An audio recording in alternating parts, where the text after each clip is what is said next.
Our final technique of integration in Calculus 1 is going to be integration by U substitution. And to motivate the idea, what we're going to do is we're just going to look at our old friend, the chain rule of derivatives. So let's say, for example, we have a function f of x is going to be equal to something pretty easy. Let's just say x squared plus 5 to the sixth power. One technique that we could use is we could let u be equal to x squared plus 5, which is the interior function, and then the derivative du is going to be 2x with respect to x.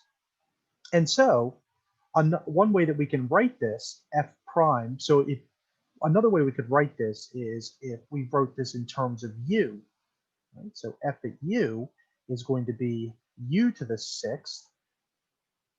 F prime of u is going to be equal to 6u to the fifth du. Right? And then the last thing you would do is you would replace that back in with x. So f at x would be equal to 6 quantity. We're going to back substitute for u, which is going to be x squared plus 5. And then we're going to multiply by du, which in this case is 2x. Or we could write this as 12x, x squared plus 5. And I did forget the fifth power up there. All right. Now, what if we want to go backwards? In other words, we have the derivative and we want to go backwards to get the original function. Well, we could actually use the same technique where we can let u be equal to an interior function and du, and we would just work backwards from this. Right? And that's the technique called U substitution. U substitution is going to be when we have a composite function and the derivative outside that composite function is going to equal, or the derivative of the interior composite function is going to equal what's on the outside. So if you have a function and you're going to integrate f at g at x times g prime of x dx, right, then U substitution says is that we can write this in the form of the integral of f at u du, where u is equal to g at x, and then du would be equal to g prime at x dx. And so this is our chain rule, or a reverse chain rule, all right, for U substitution. This is one of the most powerful techniques in all of integral calculus.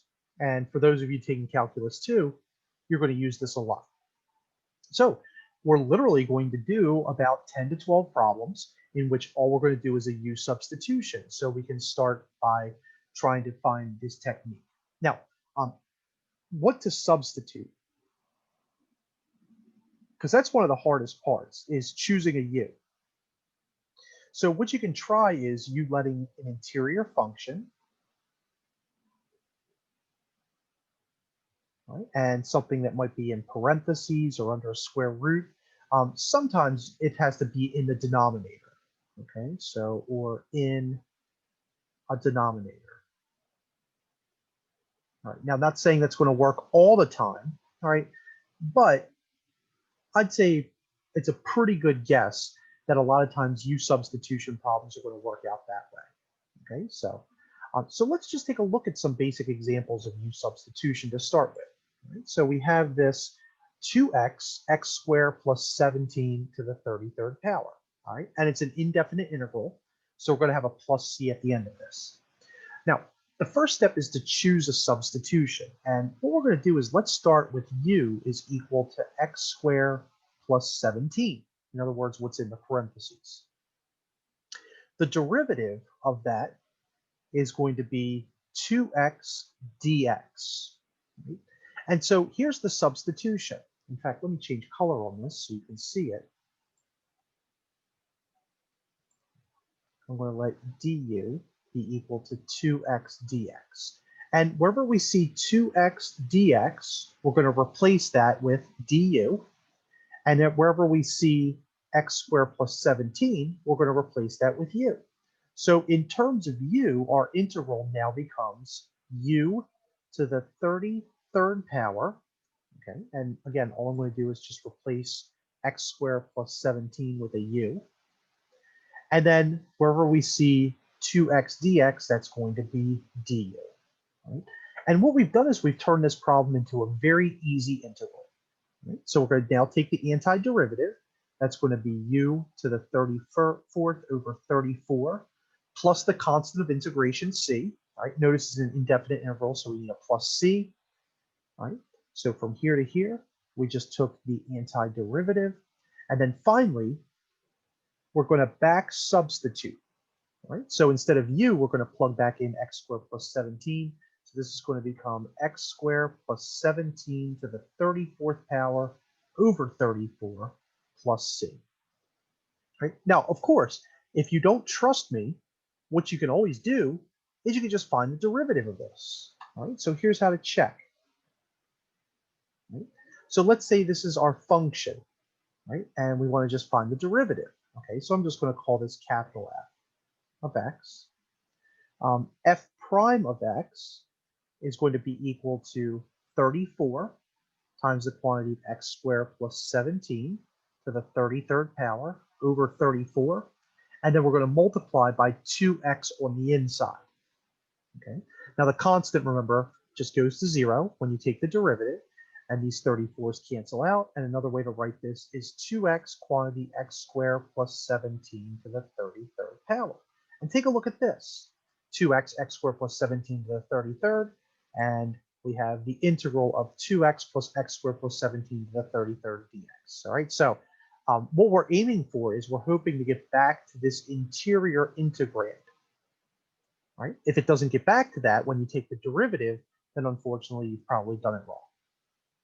Right? Another fairly easy example, just to end this video, is cos x times e to the x sine x. All right, so there's no parentheses this time, right? And there's no denominator, and there's no radical.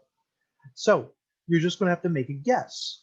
And notice there's a cosine and a sine. So let's try u equal to sine of x. Now we know the derivative of sine is cosine of x dx. And that's good news because if we look at that, well, we have cos of x dx, and that could be our du. And wherever we see a sine x, that can be our u. So if we substitute this, we're going to get the integral of e to the u, and then the cos x dx becomes du. And this is literally one of the easiest integrals that we can do. So now we're going to take the antiderivative, and that's going to be e to the u plus the constant of integration c. Now we're going to back substitute, and that's going to be e to the sine x plus c. Right? And just because this is our second time doing this, let's go ahead and find the derivative, all right, just to check. Now we're going to call this function f. Right? So let's call this animal capital F of x. And f prime of x would be a chain rule. So we know that the derivative of e is e, but then we're going to multiply that by the derivative of sine, which is cosine, and we know that the derivative of a constant is 0.